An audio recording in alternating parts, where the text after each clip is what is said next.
बौद्ध धर्मात वर्षावासाला खूप महत्त्व आहे। येत्या 21 जुलैपासून वर्षावास कार्यक्रमास सुरुवात होत असून आषाढ पौर्णिमा ते अश्विन पौर्णिमा या 3 महिन्यांच्या काळात बौद्ध भिक्खू बुद्ध विहारात राहून धम्मदेसनीच्या माध्यमातून बौद्ध धर्माचा प्रचार प्रसाराचे कार्य करत असतात। या काळात बौद्ध उपासक उपासिकांनी अधिष्ठान पंचशील व अष्टशिलाचं पालन केले पाहिजे असे आवाहन भिक्खू पयारतन महाथेरो यांनी लॉर्ड बुद्धा टीव्ही।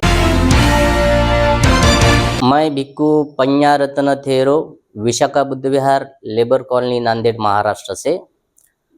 और वर्षावास के समय में अभी आने वाली 21 जुलाई वर्षावास प्रारंभ होने वाला है। तो भगवान बुद्ध के धम्म में वर्षावास को बहुत ही महत्व है।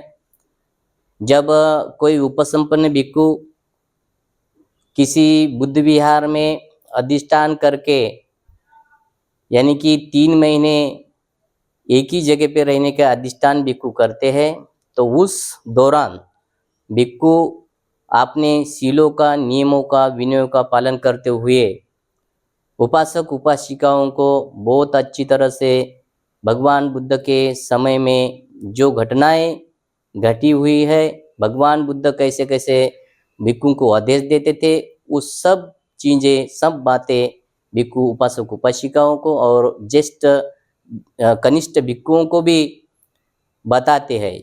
इस तरह की जो भगवान बुद्ध ने वर्षावास के समय में भिक्खु ने एक ही विहार में रहना चाहिए, क्योंकि उस समय भगवान बुद्ध के काल में बहुत सारी वर्षा होती थी, वर्षा होता था और बहुत सारे बाढ़ आते थे और बाढ़ में बहुत सारी भिक्खुओं को परेशानियाँ होती थी। उस समय भगवान बुद्ध बोले थे भिक्खु एक ही जगह पे रहो, और उस दौरान जो उपासक उपासिकाएं संपर्क में आएंगे उनको धम्म का शिक्षा दे। जो धम्म शील समाधि प्रज्ञा के आधार पर लोगों को शील के बारे में बताते रहना, लोगों को समाधि के बारे में बताते रहना, प्रज्ञा के बारे में बताते रहना और लोगों को शील समाधि प्रज्ञा में पुष्ट करते रहना, यानी कि उनके तरफ से आनापान साधना, ध्यान साधना, विपස්සना करते हुए खुद भी करना और उनको भी सिखाना धीरे धीरे शील पालन कैसा करना है और शील अष्टशील दशशील पालन कैसा करना है। ये पूरी बातें वर्षावास के समय में भिक्खु उपासक उपासिकाओं को सिखाते बताते हैं। और उस समय भिक्खुओं को जैसे कि भगवान बुद्ध ने बताया है, पुण्यं खेतंग अनुत्तरंग लोक साथी, जैसे कि पुण्य का क्षेत्र बन के भिक्खु अगर रहेंगे तो उपासक उपासिकाओं को बहुत सारा लाभ होता है। उपासक उपासिकाएं भिक्खुओं को जो कि चीज़ें जो लगती है उस दौरान, वर्षावास के दौरान, जो कि चीवर, पात्र, भोजन दान आदि दे के उपासक उपासिकाएं बहुत पुण्य अर्जित करते हैं, शील का पालन करते हुए पुण्य अर्जित करते हैं। इसलिए वर्षावास के समय में बहुत सारे उपासक उपासिका सबको बहुत अच्छा सा लाभ होता है। और उपासक उपासिका पकते हैं पुण्य के क्षेत्र में 3 महीने तक। जैसे खेती करने वाले किसान जैसे बीज बोते हैं, वैसे ही उपासक उपासिका ये सारे वर्षावास के समय में अच्छे अच्छे कर्म करके अपने सुगति के लिए अपने जीवन में कुशल कर्म करते हैं और अपना वर्षावास बनाते हैं। ऐसे मैं बहुत सारे देश विदेश में जाके देखा, कुछ समय श्रीलंका बहुत साल रहा हूँ, थाईलैंड, बर्मादेश ऐसे देश में जाके देखता हूँ।